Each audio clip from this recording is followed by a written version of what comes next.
Brian, 2-0 defeat here against Aveley, not the performance you were hoping for. No, not the one that I was hoping for, not the one that I expected. We had a really positive training week. Everything went to plan really in the training week, other than Tom Leggett not being available. He had some work commitments. The week of the training went really smoothly. And then, just in a bit of shock really. That performance was as bad as it could have been, from the top of the pitch all the way back to the back line. It was shocking. I can only apologise to the fans that turned up and watched that. Amazing support from them. Unfortunately, we didn't show up, and I say we as a collective. I'm in charge, obviously, of the team, so I've got to take the responsibility. I don't know why we performed like that.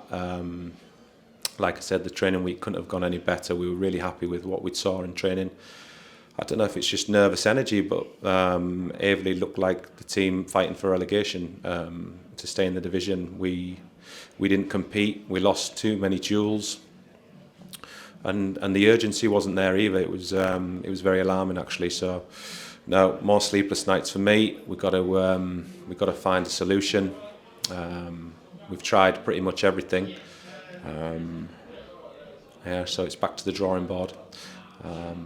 Stay together, stick together. This will be as tough as it gets. We've got a really young group that need to show resilience. But this is a really, really tough one. I hold my hands up and apologise to the fans for it. As you say, not what anyone was hoping for or expecting. But there is a bright side. The gap's still 3 points.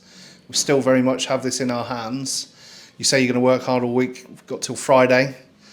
Becomes a massive game down at Weymouth now. Yeah, no, it does. It does. We need to see a reaction. Thankfully, results, or St Albans result went our way, but like I keep saying, we don't want to rely on other teams not getting the results that they want. We've got to grab it ourselves, and we've got to show the character and mentality to step up to the plate, and we didn't today, which is very alarming. The positive sign is the gap's still 3 with a game chalked off. But we can't rely on others. Got time to prepare for Weymouth. What can we do differently? We're still nursing injuries out there. Raggy didn't look like he was running on 2 healthy legs this afternoon. Sommy's still, I'm guessing, not 100%. I guess we just got to wrap them in cotton wool a bit and hope for the best. Yeah, no, it's back to the drawing board.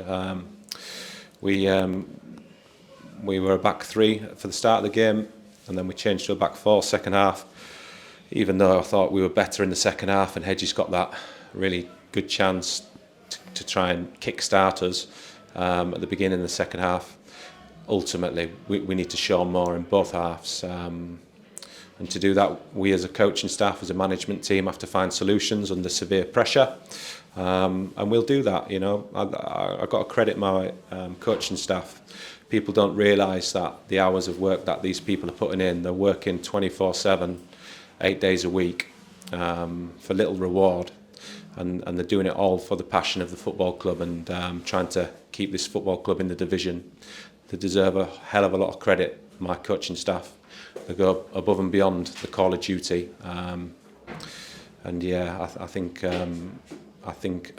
hope that they get rewarded with what we're all striving for.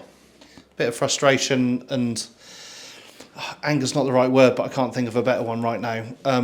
On the terraces at the end of the game, but there's hurt in here too. There's hurt in the changing room. There's hurt in your office in here too. Everyone's feeling it. Yeah, listen, I think the fans have got every right to be disappointed.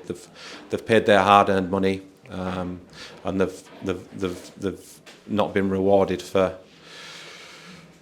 their support. What we put on show there was absolutely criminal, really, in terms of a performance. So they're well within their rights to voice their disappointment, and I'd request that they didn't, because we've got a young group that's maybe not as resilient as what we'd hope, and they're going to need our support. but they're well within the rights.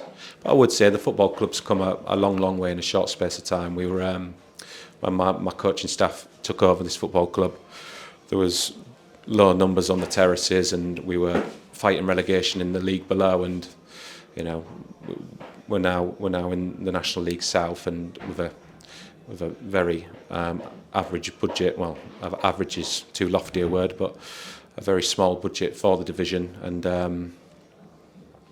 we're doing everything to try and stay in the division. The coaching staff are fighting tooth and nail for that, and we'll keep fighting until we get what we want. Supporters Club have got a coach on for Weymouth, so we should have good numbers for our trip down there on Friday for some bank holiday football. Yeah, we're going to need them. We're going to need them. We're going to need everybody. Now's the time to stick together, unite. If we're going to criticise, I'll take the criticism. I'm in charge of this football team. They're my calls. So when we don't perform, it's for me to get the criticism, nobody else. And I'll take the criticism, no problem. But I'll still be working around the clock, giving the absolute everything for the football club and for the team. And hopefully we still manage to achieve our goals. Thanks, Brian. Cheers.